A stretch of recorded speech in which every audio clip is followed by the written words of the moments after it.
अस्सलामुअलैकुम। बोल न्यूज में मैं हूं जवाद कमाल और मैं हूं सनिया मलिक। हेडलाइंस आपने देख ली। बुलेटिन का आगाज करेंगे। ईरान के सदर डॉक्टर मसूद पेज़ेश्कियान 2 रोज़ा दौरा पाकिस्तान मुकम्मल करके वतन वापस रवाना हो गए हैं। वफाकी वज़रा अताउल्लाह तारड़ और रियाज हुसैन पीरज़ादा ने मुअज़्ज़ज़ मेहमान को रुखसत किया। पाकिस्तान और ईरान के दरमियान मुतअद्दिद बड़े मुआहदों और मुफाहमती याददाश्तों पर दस्तखत हो गए। मेहमान सदर ने वज़ीर आज़म और सदर पाकिस्तान से अहम मुलाकातें की। वज़ीर आज़म हाउस में इस्तक़बालिया तक़रीब भी यादगार रही। पाक आर्मी के चाक़ू चौबंद दस्ते ने ईरानी सदर को सलामी पेश की। पाकिस्तान में ईरानी सदर डॉक्टर मसूद पेज़ेश्कियान का वालेहाना इस्तकबाल। मेहमान सदर की वजीर आजम हाउस आमद गार्ड ऑफ ऑनर पेश किया गया। ईरानी सदर ने वजीर आजम हाउस में पौधा भी लगाया। वजीर आजम शहबाज शरीफ और ईरानी सदर के दरमियान 1-on-1 मुलाकात भी हुई। ईरानी सदर की पाकिस्तानी हम मनसब आसिफ अली जरदारी से भी मुलाकात हुई। सदर आसिफ अली जरदारी ने मुअज़्ज़ज़ मेहमान का मरकजी दरवाजे पर इस्तकबाल किया। बातचीत में अहम दो तरफाना ताल्लुकात पर तबादला ख्याल किया गया। ईरानी सदर ने पाक ईरान बिजनेस फोरम में भी शिरकत की। इस मौके पर उनका कहना था कि पाकिस्तान के साथ अच्छे ताल्लुकात ईरान की खारजा पॉलिसी का अहम हिस्सा है। उनका कहना था गजा, लबनान और शाम में जारहियत इसराइल के मज़मूम अज़ाइम की आकाश है। The good neighborliness, affinity and friendship between the two countries are rooted in the depth of history, the development of transit routes, railroad and sea routes, facilitating trade and the establishment of joint free economic zones are serious needs in the relations between the two countries, and we had constructive discussions on the Pakistan और Iran के दरमियान में मुख्तलिफ मुआहिदों पर मफाहमती याददाश्तों पर दस्तखत भी हो गए, जिनमें खुराक, IT, मौसमियात, सकाफत, बहरी शोबा, कानून, दाखिला अमूर और फ़िज़ाई खिदमात के शोबे शामिल हैं।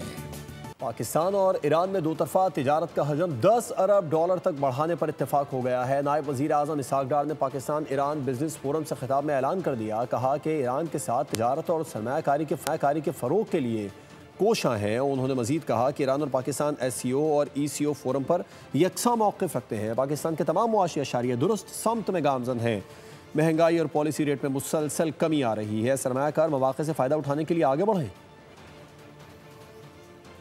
From Tehran, he announced that his objective and goal is to increase the trade volume of the two countries to $10 billion. We are committed to enhancing our trade relationship and partnership by promoting new avenues of collaboration. Iran and Pakistan are working together in ECO and SCO for economic cooperation. Pakistan economy has demonstrated continued improvement in fiscal year 2025. Inflation has substantially declined from 30% to almost 5%, and the policy rate has come down from 22% to 11%.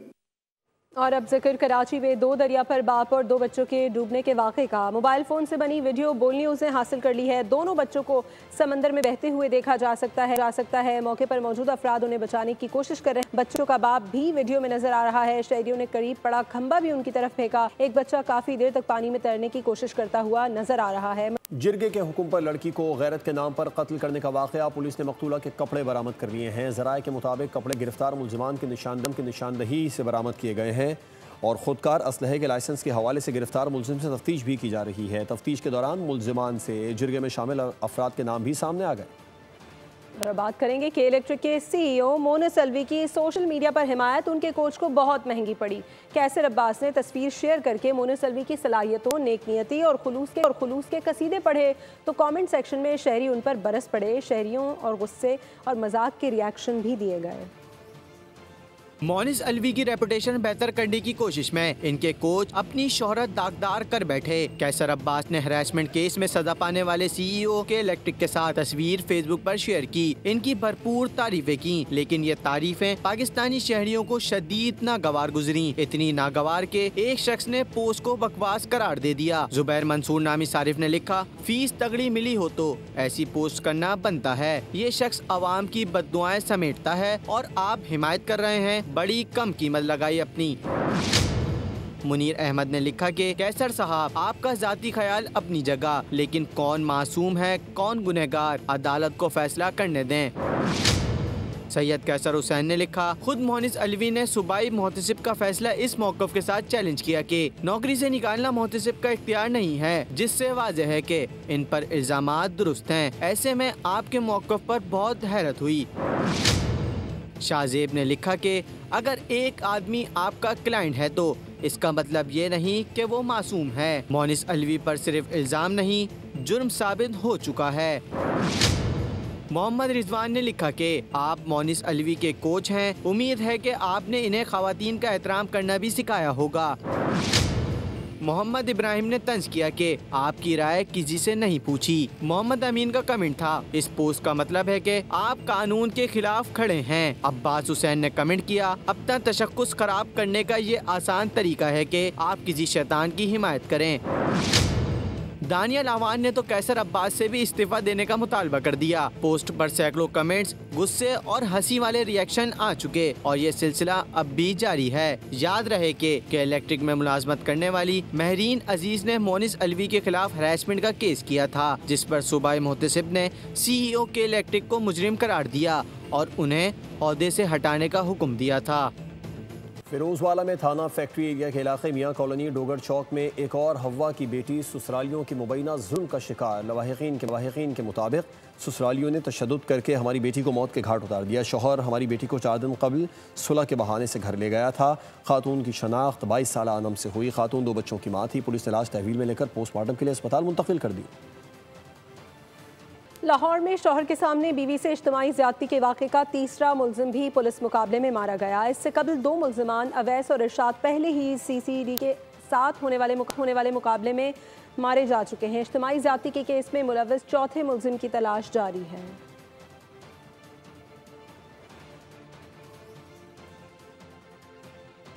Lahore निस्रा town के इलाके में नामालूम अफराद ने security एहलकारों पर तशद्दुद किया। Toll tax अदा न करने पर सिक्योरिटी एहलकारों और शहरियों के दरमियान झगड़ा हुआ था, जिस पर नामालूम अफराद ने सिक्योरिटी एहलकारों को तशद्दुद का निशाना बनाया। पुलिस के मुताबिक सिक्योरिटी एहलकारों ने कार्रवाई के लिए दरख्वास्त दी है। कराची के साहिल पर खूबसूरत सीपियों की बहार आ गई है। समंदर ने अपना बेशकीमत खजाना साहिल पर उगल दिया है। कुदरत का यह अनमोल तोहफा देखने वालों के दिल मोह ले रहा है। मरियम हसन की रिपोर्ट। कराची के साहिल ने सफेद सीपियों का लिबादा ओढ़ लिया। कराची के साहिल पर खूबसूरत सीपियों की बहार आ गई। समंदर की ये छोटी छोटी दिलकश सीपियाँ शौकीन अफराद के लिए किसी खजाने से कम नहीं। कोई इन्हें इकट्ठा कर रहा है तो कोई इनकी दिलकशी में जैसे खो गया। सीपियाँ न सिर्फ साहिल की रौनक हैं, बल्कि कुछ हुनरमंद हाथ इन्हें जेवरात और आराइशी चीजों में तब्दील कर देते हैं। सीपियाँ इकट्ठी कर रहे, बच्चे भी इकट्ठी कर रहे हैं और मैं खुद भी कर रही हूँ, क्योंकि मैं खुद एक आर्टिस्ट हूँ। मेरा जो है वो ऑफिशियली पेज है इंस्टाग्राम पे, तो मैं आर्ट वर्क करती हूँ। कैनवस पे जो है मैं इसकी जो है सारी पेंटिंग वगैरह बनाती हूँ, शेल्स के साथ और भी दूसरी चीज़ों के साथ। समंदर का ये अनमोल खजाना एक बार फिर हमें याद दिला रहा है कि कुदरत के छोटे छोटे तोहफे भी कितने कीमती होते हैं। साहिल का रुख करने वालों के लिए इससे बढ़कर तोहफा क्या हो सकता है। कराची में चीनी बहरान का बद से बदतर हाल होने लगा है और सेल दुकानों के बाद अब रिटेल मार्केटों में भी चीनी नायाब हो गई है। ताजिरों ने हुकूमत से चीनी की कीमतों में कमी का मुतालबा कर दिया है। 7 गुज्जर की रिपोर्ट देखिए। जोड़िया बाजार से शहर भर में चीनी की सप्लाई मुकम्मल तौर पर रुक गई। ताजिरों का कहना है 178 रुपए फी किलो चीनी खरीद कर 170 रुपए में फरोख्त मुमकिन नहीं। शिकवा किए के मामले पर इंतजामिया ताबुन नहीं कर रही। महंगी चीनी आ रही है, महंगी बेच रहे हैं। इनको 178 आ रही है, 180 रुपए बिक रही है। 2 रुपए के अंदर इनको शॉपर भी देना है, अपने सारे अखराजात भी निकालना है और एंड के अंदर 50 कट्टे के अंदर जो घाटी आती है वो भी इन्हीं के हिस्से में आती है। होलसेल 74 रुपए की पड़ ली है और 73 रुपए गवर्नमेंट बता रही है कि बेचनी है। तो हम सर लेके 1 रुपए का नुकसान भी करें और फिर उसके अंदर शॉपर भी लगता है, हर चीज़ लगती है, तो हम नुकसान में चीनी बेच के क्या करेंगे? इससे अच्छा बेचे।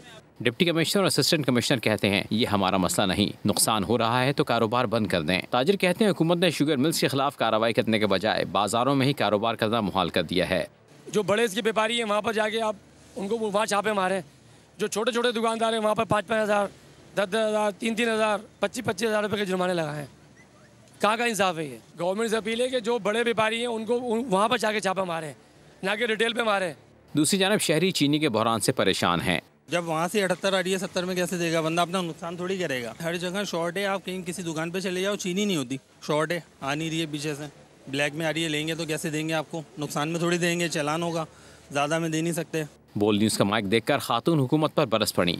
हुकूमत को कुछ कहने की ज़रूरत नहीं है। हुकूमत को हमने जो पहले बातें बोली हैं, हुकूमत ने कौन सी सुन ली है? हमें चाहिए कि हम फीकी चीनी पीना शुरू कर दें। कल गंदम नहीं होगा तो हम भूखे रहना शुरू कर देंगे। हमारा तो हाल गजा से बदतर है। चीनी कहीं दस्तियाब भी है तो वो 190 रुपए फी किलो फरोख्त हो रही है। अवाम परेशान, दुकानदार मजबूर और इंतजामिया खामोश है।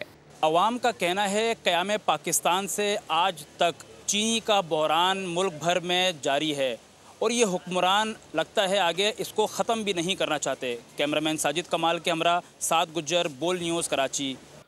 कराची को सिंध से अलग करने की बात गद्दारी के मुतरादिफ है। ये पाकिस्तान दुश्मन बयानिए की बाज़गश्त है। जिस कराची ने पाकिस्तान बनाया उसे पाकिस्तान से काटने की बात नाकाबिल बर्दाश्त है।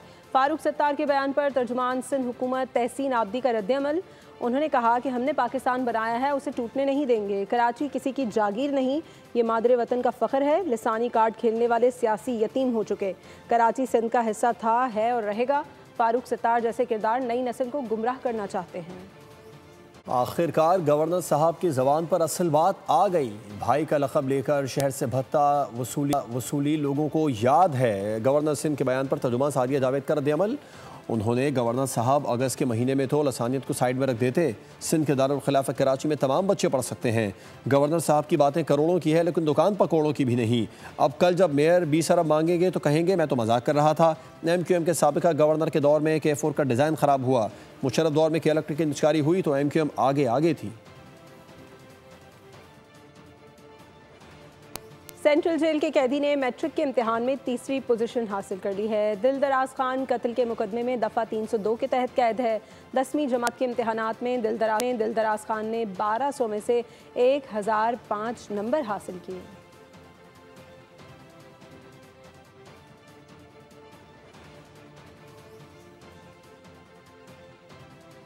रावलपिंडी से खबर है जहां पर जिरगे के हुक्म पर शादीशुदा खातून के कत्ल का मामला है। जिरगे के हुक्म पर कत्ल लड़की को कब्रिस्तान लाने की वीडियो सामने आ गई है। वीडियो में रिक्शे के साथ आने वाले कई अफराद को भी देखा जा सकता है। रावलपिंडी से खबर है जहां जिरगे के हुक्म पर शादीशुदा खातून के कत्ल का मामला। जिरगे के हुक्म पर कत्ल लड़की को कब्रिस्तान लाने की वीडियो सामने आ गई है। वीडियो में रिक्शे के साथ आने वाले कई अफराद को भी देखा जा सकता है। NDMA ने तरबेला डैम के स्पिलवेज खोलने का फैसला कर लिया है। स्पिलवेज खुलने के बाद पानी का बहाव 2,50,000 क्यूसेक तक मुतवक्के है। दरियाए सिंध के बहाव में मुमकिन इजाफे के पेश नज़र मुल्हिका इलाकों के मकीन आबी गुजरगाहों के करीब जाने से गुरेज करें। NDMA ने तमाम मुतालिका इदारों को पेशगी आगाह कर दिया है।